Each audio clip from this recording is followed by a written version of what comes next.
When Diddy's arrest hit the headlines last September, Katt Williams saw an opportunity. He went to Instagram stories, reshared an AI mashup of Puffy's mugshot on Wesley Snipes in New Jack City, and captioned it, "Diddy about to snitch on everybody." That joke exploded online. Fans everywhere were saying the same thing. If anyone's going to flip to save himself, it's going to be Diddy. But Katt didn't stop at a one-off punchline. Remember Katt's old podcasts where he casually dropped names like Tyler Perry, Ricky Smiley, Steve Harvey, and Ludacris? At the time, it sounded like petty personal attacks. But some of those exact names, Jay-Z, Aaron Hall, Harv Pierre, and more, appear in the actual court documents against Diddy. Katt wasn't just joking around. He was planting clues. And now we're about to connect the dots between stand-up comedy and a federal scandal. Club Shay Shay, yeah. I was trying to do something there that hadn't been done. I thought that I had figured out the algorithm mathematically, and I thought that I could show that. And when I wrote it out to kill the careers of the people I was talking about, right? But it was so vicious that I erased all of the knockout blows and just left the jabs so that the comic I'm talking about knows that I know your real story, motherfucker. I'm gonna tell this, but you know what else I know. So, yeah, I was... Do you want to tell any of those stories now? Well, I'm saying... Now, just to protect my integrity and... all of these big dick deviants is all catching.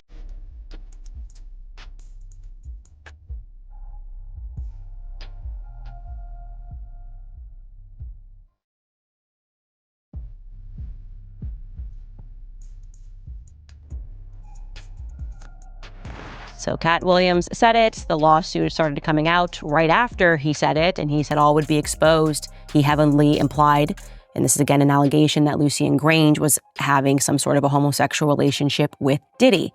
So he is the person that controls Diddy, that Lucien Grange was aware of these parties, that Universal Music Group was aware of these parties, essentially that Diddy is the thug and the gangster working on behalf of Lucien Grange. They did not know that he was recording them. I mean, when I read through that lawsuit, Rodney made it very clear that he had hidden cameras. And if you are a person like LeBron who says ain't no party like a Diddy party, you got Ashton Kutcher talking about what happens at Diddy parties stays at Diddy parties. And finally you learn via the press that actually Diddy has been collecting evidence on all of you and you don't know where those tapes are. That will buy your silence for quite some time because you're hoping that if you keep your head low, you're not going to be revealed as one of these people that was engaged in some of these acts, whether they were heterosexual or homosexual, it doesn't matter. Maybe you're just cheating on your wife and you don't want that to get out into the public. Maybe you were, as Katt Williams described it, in one of the rooms. He said you could just walk around the house. He said this on stage years ago, that you could walk around the house and you would see people engaged in various sex acts.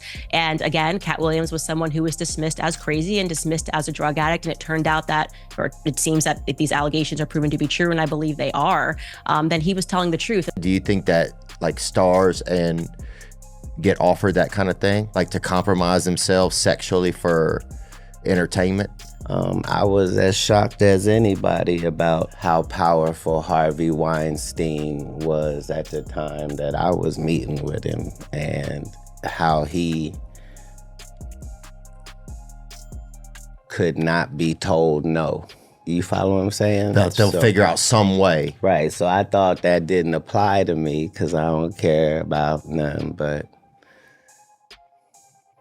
bitches and good business, right? In these scary situations, I don't even leave it up to me. Like, I'm gonna do what the superhero would do in this part of the movie regardless. That's a good way to think about things in general. Yeah. What would the superhero do right now? Katt started with Tyler Perry.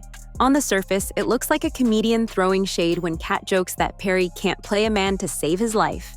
But behind the laugh is a fact few people know. When Perry was working on his first indie scripts, it was Diddy's team who stepped in. They helped fund his debut movies, arranged premieres in LA and New York, and handed out VIP invites to stars hungry for a preview. Those early boosts aren't in tabloids, but they show up in the fine print. Diary of a Mad Black Woman, Medea's family reunion. Perry might not admit it, but his launchpad ran through Bad Boys' playbook. I heard that you bought a military base in Alabama. Is that true? A military base? As starving comedians would do. Now, I don't know if you're being truthful or not. Did you really buy one? Yeah, Fort McClellan. Yeah, What? because the reason why like my life works in golf and off the golf course is because I follow instruction well, right?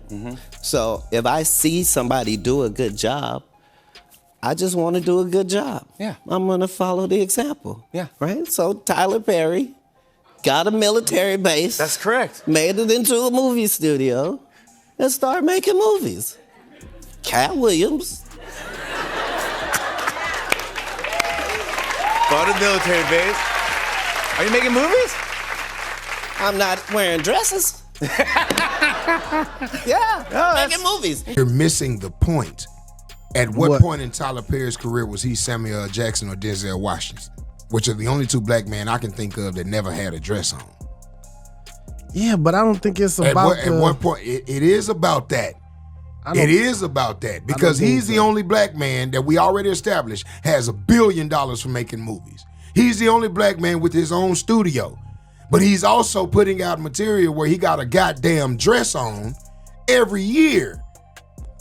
Because every time you turn around, at every iteration of his success, be it the plays that took over and got him popular, be it the shit that he did on TBS, be it the first movies that he did, be it the movies that he does now. So what is his excuse for doing Madea content now?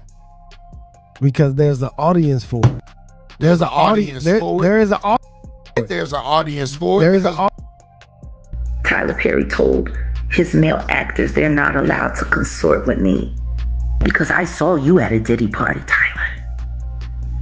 And you were having a glorious time.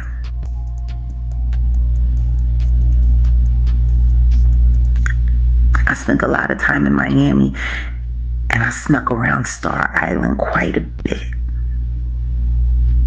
I know Christian isn't lying, but I need him to tell me what happened to my friends.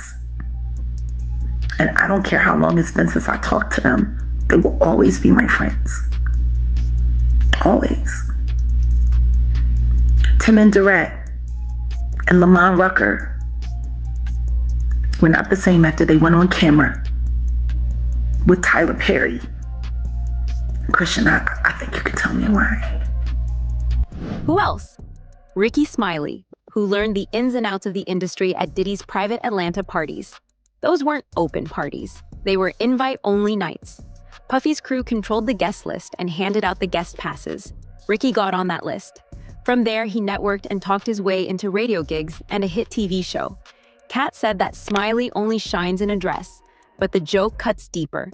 It hints at how Ricky's rise to stardom happened through big boy headquarters long before he ever picked up a mic. You tried that.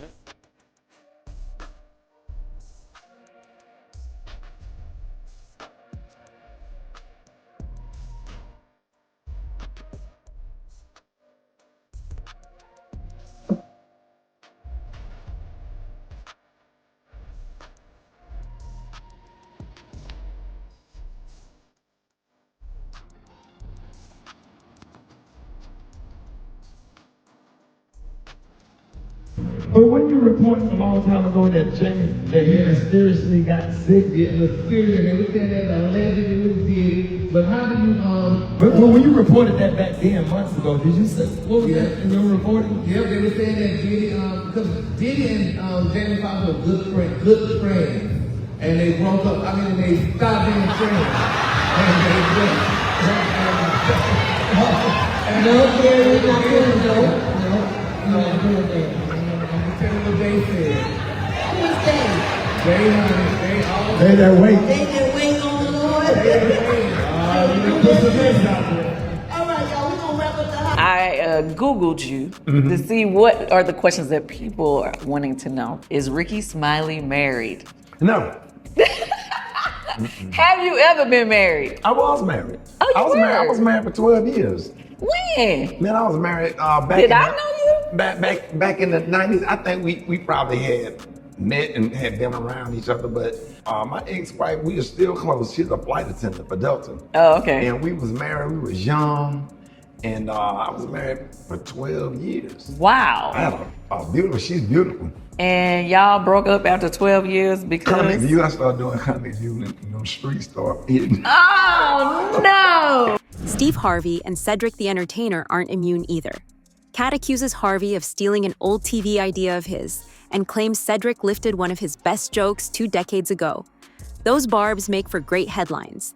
But the real point is that both men have shaken Puffy's hand at charity galas funded by Bad Boy. They've hosted events designed to raise millions for education and youth outreach. Each time they thanked Diddy on stage, they solidified their partnership with him. Those smiles and fancy charity galas give us an inside look at a network of influence few viewers ever see. Def Comedy Jam 25. It's good to see so many funny people together in one room, all wondering the same thing. Is Katt Williams gonna show up? Shit, I'm nervous as hell right now.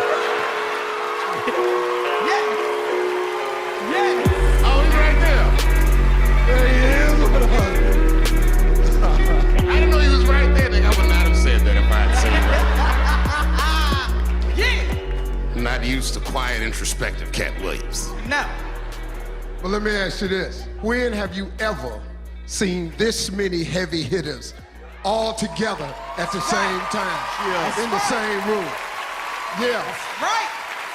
All right, Jen is with me now to talk about another story making headlines today. Yeah, so this one is actually sparked by these pictures. That's 49-year-old P. Diddy with his hand on his girlfriend's belly. Now that is 22-year-old Lori Harvey. They're in Cabo. She's, of course, talk show host Steve Harvey's stepdaughter. People are talking about maybe she could be pregnant. You know, he's rubbing her belly a little bit, but... She's put up some Instagrams, I think, that show some clues. Sushi, right? Sushi, a bad thing for pregnancy. It could go either way. But then also she posted this picture of green juice, which, you know, why would you want a flatter tummy if you really can't avoid it because you're carrying a child? Ooh, this is conflicting evidence. Okay. Lori was once actually linked to Diddy's son, Justin. Okay. Okay, so they were together and then engaged a couple years ago to a Dutch soccer player. She told Carissa Thompson about how he popped the question. We were in Malibu. I remember the Were you time. It was freaking out? 11:30. I thought it was a joke, and then he went in his pocket, and I just started shaking. They split up later on that year. Lori and Sean were actually spotted with her dad, Steve, on a boat in Italy earlier on this summer. That's all. Well, then that's it. He's given the blessing. They're together. It even reaches into church walls. T.D. Jakes preached at a gospel concert sponsored by Diddy's team. Those crowds saw platinum seats with VIP ropes and press walls that looked like album launches. Behind the hymns and sermons sat music execs and influencers picked by Bad Boy's PR squad. Katt mentions Jakes in passing as one of the big deviant names set to get called out. That line might sound weird, but it explains exactly how Diddy's promotions fuse pop culture and faith, all under one dark, twisted umbrella. Anyway, let's get off. off. So yeah, T.D. Jakes is on that list. On that list. And, you know, Katt Williams, I don't know if he's a Christian or not. I don't think he is. His mouth would say maybe he's maybe has faith, but he's bearing fruits of repentance. But that podcast got, well over millions and millions of views because he just blasted the industry. And basically the whole thing is your career's here. If we give you money and you join in on this debauchery, you join in on this sodomy, you join in on this pedophilia, you join in on these rituals, your career will go from here to here. And that's actually been seen if you look at a lot of different careers, including Taylor Swift's. She actually started rubbing shoulders with P. Diddy a long time ago, and then all of a sudden her career changed. Now, we also know that T.D. Jakes is allegedly also a power bottom. And he's a much older man. And they say he's very enthusiastic in his endeavors. What happens when he pops something loose? You know what I'm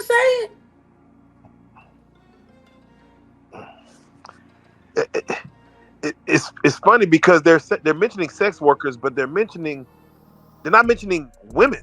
They're mentioning men as sex workers. Yeah. Like is that a thing where like there's a website? I mean, what? it's just wild to hear like you mentioned the You normal. never heard of Grindr? I personally am not. That is what. Why don't nobody ever talk about the fact that TD Cakes has an account allegedly on Grindr? Kevin Hart gets a turn too, as the so-called industry plant. Katt says Hart's movies from Ride Along to Night School only move forward after passing through Diddy's circle. Look at the credits. You'll find Puffy's venture arm in the mix, sometimes on soundtracks, sometimes in executive producer slots. Hart's stand-up specials landed on platforms where Bad Boy had distribution deals. Those patterns aren't coincidences. They clearly show Hart's path to the top ran alongside Combs' empire. In exchange for what? Only Katt knows. When he said he turned down $50 million 4 times No, he didn't. to protect his integrity No, he didn't. and his virgin hole. No, he didn't. He did that. He did that to say that Kevin Hart took $50 million to unversion his hole. Can you explain a little bit? No, I just told you what happened with that. So you don't believe Katt when he says that he turned down $50 million 4 No, times? I believe that was a punch at what he did, what Kevin Hart did for that movie Get Hard. He showed y'all what he did. He sucked Will Ferrell's to get hard. Oh. Now he's high. Now he's acting all hard. Every picture he's just short. He wasn't ready. All that.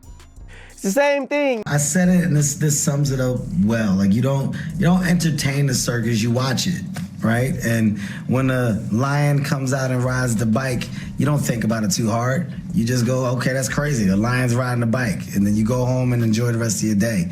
I don't feed into the stuff at all. At the end of the day, it's all entertainment to a certain degree. So you just hope that people can be smart enough and have a tremendous amount of logic to just go and possibly do research or fact check. And if they do, then great. If they don't, then kudos to that as well. I just don't have the time for it. There's too much going on. In my opinion, one of the ones that affects me the most is Justin Bieber. Do you have the Kevin Hart one? Which is odd, Pat, because he gets caught saying that he would wake up next to him and then he changes it and says we would fight off over the Frosted Flakes. Even Kevin Hart is uncomfortable because you're admitting that you were sleeping next to a freaking child. And it's like, I'm tired of hearing all these stories and people just laugh about it. We giggle. Like, this is it right here. That's my brother right here from day one. We used to wake up and, pause. Look, pause. I mean, back in the days when he was like 10 and I was 10 years a little old. bit older, his older brother, we used to fight over the Frosted Flakes. You know what I'm saying? Before pause was invented. You know what I'm saying? But it's my brother for real. We used to actually wrestle off of the Frosted Wake up Flakes. Taylor Usher. He used to always get up early. Now he's one of the richest stars in the world. And What the fuck did Puff just say? Nobody's gonna acknowledge this for me. Puff just said we used to wrestle over the Frosted Flakes, and we're streaming live. That was stupid. And then there's Ludacris. Katt makes a huge Illuminati connection when it comes to him.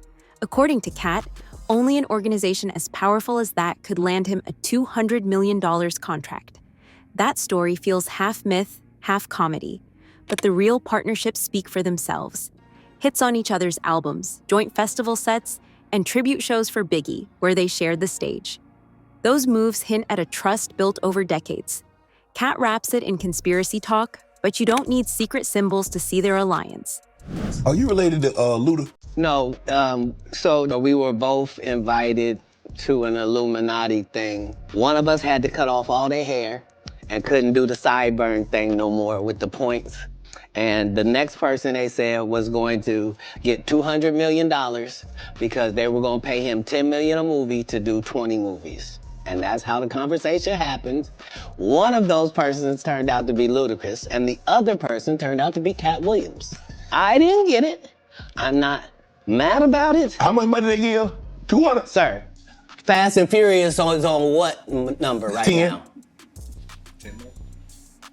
Did you start to worry any about your own safety and stuff? Well, what it was that I was attempting to do was impossible. So before I do this interview, there is no Illuminati. It's just a joke. It's just something that crazy people talk about. There's no such thing as our side and God's side. None of that is even real. I gotta come and make it real. So that's why when I said that, nobody came out and went, that's not true. I'm on God's side. If part of the ritual is wearing a dress, then we should be able to look through entertainment and see all of these people being made to wear a dress. Yeah, you don't see the dog catcher show up every other year. Like, it's not a thing. In a nice skirt, or you don't see an electrician. Right. So come up in a blouse every now and then. But how is any of this linked to Diddy and his ongoing legal battle? To understand that, we need to go back 1 year. In March 2024, federal agents raided Sean Diddy Combs' homes in Los Angeles and Miami, seizing electronics and documents in a sex trafficking investigation. By September, a grand jury indicted him on racketeering, sex trafficking, and prostitution transport charges. Then in December, court filings stunned even the toughest reporters. Those papers named Sean Carter, Jay-Z, accusing him and Combs of drugging and raping a 13-year-old girl after the 2000 MTV VMAs. In a case like this, obviously, you're not making any kind of a dynamic entry. This isn't a hostage situation, right? Where that's not what's happening here. However, they did know that there would be weapons there, armed security, those kinds of things. That's why you saw those warrants being served by, for the most part, a tactical SWAT team. Simply, that is procedure to keep everyone safe. A lot of people were frustrated when they saw the video that came out of the warrant, that his home was, in, I guess, disarray. But again, and I had said this before, my gut said they were looking for digital evidence, which is in that indictment. There's a lot of mentions to digital evidence. And that's why they tore up couch cushions. That's why they made holes in walls. They were looking for flash drives, tiny devices where these things were stored. And so all of that is done methodically. It's all cataloged. And in a case like this, where you're not necessarily rushing, to put out a fire or something like that, it was all done in a very methodical way. You typically go through room by room to catalog all of that evidence. The federal indictment of Sean Diddy Combs has been unsealed. His charges: racketeering, and transportation to engage in prostitution. Combs allegedly planned and controlled the sex performances, which he called freak-offs, and he often electronically recorded them. In addition to the violence, the indictment alleges that Combs threatened and coerced victims to get them to participate in the freak-offs. He used the embarrassing and sensitive recordings he made of the freak-offs as collateral against the victims. The indictment also alleges the 54-year-old maintained control over his victims in several ways, including by giving them drugs, giving and threatening to take away financial support or housing, promising career opportunities, monitoring their whereabouts, and even dictating physical appearance. The rapper Jay-Z has been accused of raping a 13-year-old girl in 2000, allegedly along with Sean Diddy Combs. Our US correspondent Martha Kellner has the latest from Los Angeles. This civil suit was originally filed back in October against Sean Combs, better known as P. Diddy. It has now been amended to also include allegations against Jay-Z, whose real name is Sean Carter. In this civil suit, a woman says that when she was a 13-year-old girl back in the year 2000, that she attended an after party for the MTV Video Music Awards, during which she says she was raped by Jay-Z and P. Diddy. She says that Jay-Z removed her clothes, pinned her down and raped her while P. Diddy and an unnamed female celebrity watched on. She says she was then raped by P. Diddy as Jay-Z and this female celebrity watched on once again. Combs' own son, Justin Combs, is accused of organizing freak-off parties with underage girls. So serious federal agents handcuffed him at the raid, though he faced no charges. Justin Combs, you've been indicted with your dad. Now, ain't that something, God? Ain't that something how LeBron, right? And his son will be the first father-son to play a game in the NBA? And P. Diddy and his son will be the first father and son to get indicted and go to federal prison for messing with little boys. Ain't that about something? The apple don't fall too far from the tree, y'all, man. And I tell you all the time, man, you have to watch what you do around your kids because they're watching everything. And in his case, man, he watched what his dad did, and his dad allowed him to do these things with him. But hey, man, he was named in that indictment yesterday with those 120 people. You dig what I'm saying? 25 of them being minors. But that's kind of crazy that a younger man would love a minor. But hey, man, I hope they was using condoms. About 30 different law enforcement vehicles at least. There are 3 Bearcats on scene here. This just all unfolded, Sandra, I would say, less than 10 minutes ago. We got here even before the crime scene tape came up. So we're just down the hill. If you look up this street where Tony is right now to the right, you'll see one of those Bearcats and law enforcement. And on the other side of those bushes, basically, is that home that is registered to Bad Boy Films, which is part of Bad Boy Entertainment. Former Bad Boy singer Kalena Harper shows up as a witness to violence against Combs' ex, Cassie Ventura. Even industry heavyweights like Interscope co-founder Jimmy Iovine and Universal Music boss Lucian Grange were briefly named for witnessing or influencing testimony, though Grange has since been dropped. When Katt Williams sat down to name and shame every celebrity tied to Diddy, it was an eerily similar court-documented roster he unpacked. Coincidence? Not when it comes to Puff Daddy. New revelations show that after Don Richard filed her lawsuit against Diddy, he allegedly bombarded his former bandmate Kalena Harper with over 50 calls in one day and reached out a total of 128 times over 4 days. Prosecutors say that these calls were attempts to sway her testimony, part of a broader pattern of trying to gaslight and manipulate witnesses. Can you blame Kalena for distancing herself from the situation? She came under fire for posting that Richard's claims did not align with her experience, and some people criticized her for what it seemed like defending Diddy. Given the pressure, it is understandable that she would want to clarify her stance, especially with Diddy reportedly trying to reach out so persistently. Apologize to this woman she's a victim to. Well, let's do it then. They gonna do? Put kids in jail for hitting a super soaker? What the they gonna do? That'd be horrible. Y'all be some pissy motherfuckers. Go that if you want to. Fuck the picnic. All right, Jack, one got to go in all their works. Let me see that again. So we have a Jimmy. Leo Cohen. Oh shit! I gotta say who they are. Abner Bromowitz. Jimmy Iovine. Leo Cohen. Clive Davis. Barry Gordy. Leo Cohen. Now this is all his work. YouTube Music. Fuck that Jew bitch. So you say he Jay-Z. All that is. Damn. Leo, shit, all right. These aren't just rumors or internet conspiracy theories. They're backed by court documents, federal indictments, and sworn statements. As these cases head toward trial in May 2025, each name on this list underscores how far and how deep Sean Diddy Combs' empire reaches. Whether these celebrities knew what they were signing on for or simply found themselves in the wrong place at the wrong time, one thing is clear. When Katt Williams says he's revealing every celebrity in Diddy's circle, he's working from the same legal filings that paint this wide-ranging, star-studded picture of alleged misconduct. Christian Hansen, would you please start a podcast? The community will freak out. Everyone knows you speak the truth. I do not enjoy listening to me talk. So if I did a podcast, it would have to okay, the answer is yes. Fine, I'll do the podcast, and I'm working on it. All right, there you go, Tim. If you're as stunned by these names as we are, go ahead and like this video. Drop your questions in the comments. Who surprised you the most? Who do you think will fight back? We want to hear it. Then hit subscribe and click the bell so you don't miss the next chapter in this story. Thanks for watching.